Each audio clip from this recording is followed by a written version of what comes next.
Welcome to Spotlight. Today we're talking to Affordable Living Solutions South Africa, a company with a unique franchise model and a different approach to investment opportunities in the property sector. Joining me for more on this is Hans van Bruegel, the CEO of ALSA. Hans, thanks for joining us, and perhaps tell us more about ALSA first of all, as a new way of looking into property investment.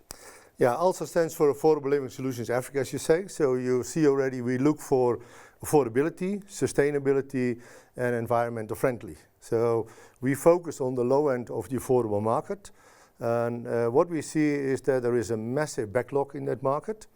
We're doing our first project now in Protea Glen, Soweto, and there we go 100% green. So we have solar, heat pumps, batteries, and people have no load shedding, which is very interesting.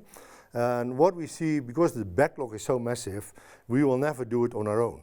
So that's why we set up the franchise concept to roll out the model. We developed the model, and we think it's now time to really go forward with it and be ambitious in the next few years. What sort of investment and project involvement are you looking for with people coming in and looking into these franchise models? Yeah, what we look for, I'm an SME myself, so I look for ambitious young SMEs, let's call them black diamonds, preferred ladies, with about 5 to 10 years experience in the industry. That can be financial, engineering, it can be construction.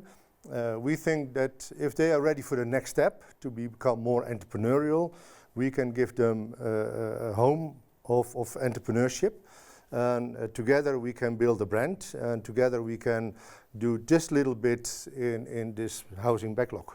So in essence, it's looking at, as an investor, into property, but within that property comes the energy solutions, the green and responsible management, and already there's a concept in Soweto. So in terms of that kind of investment, where does the investment international funding that you've mentioned come from, for instance? Yeah, what you see is that in this specific area is that it's difficult to find equity during the construction phase.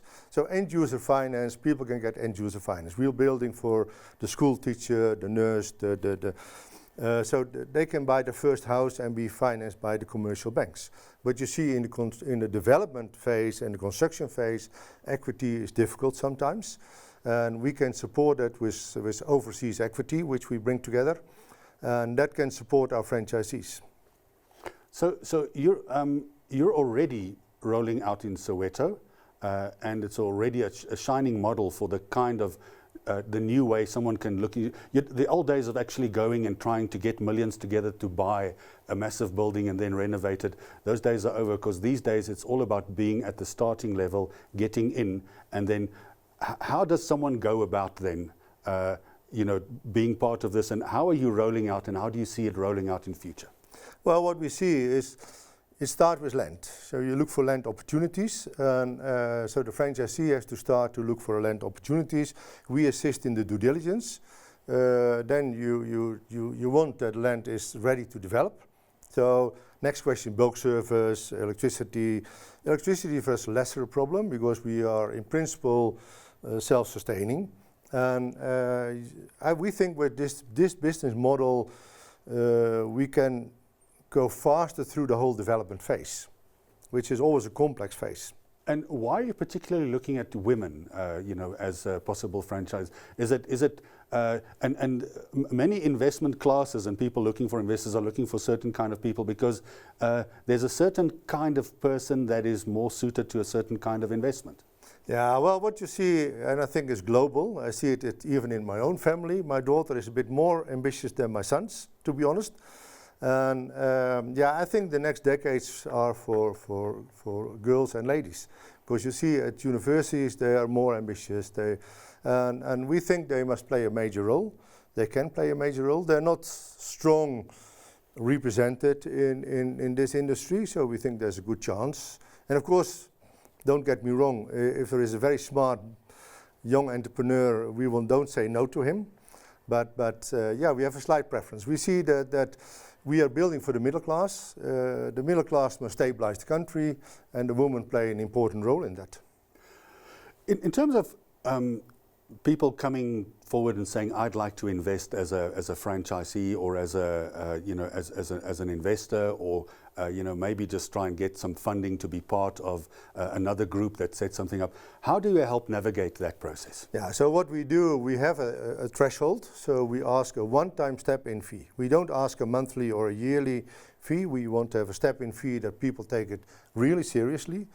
Then the day-to-day work has to be done by the franchisee, and we will support it.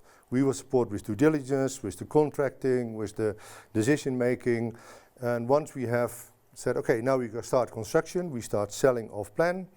Then you have the construction phase. Then again, the franchisee must organize the contractor, but we do the financial backing and make sure that the reporting is good. And the good thing of a franchise concept is that you also have buying power. We also will have twice a year a training workshop.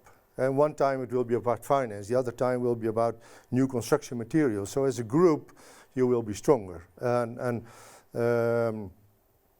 through the investment from overseas, we can also facilitate the growth of the franchisees.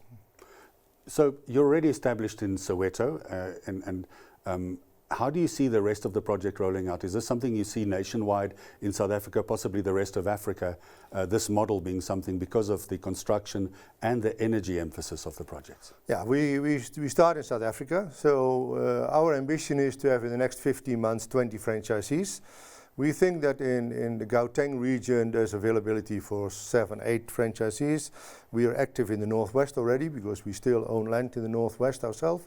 In Mpumalanga we are active, we started, and what we want to be in the urban nodes, East London, Cape Town of course, and roll out through a national. Let's first focus on South Africa. And South Africa is the gateway to Northern Africa. Your solar is fantastic. On the coastal side you have wind, and we're also involved in area development plans where hydrogen will play a role. So we see that combined in the next 5 to 10 years, it can be quite a game changer. We're going to have to leave it there, but congratulations and good luck with the rest of your projects, and thanks for joining us, Hans. Thank you very much, Gary. My pleasure. That was CEO of Affordable Living Solutions Africa, Mr. Hans van Bruegel.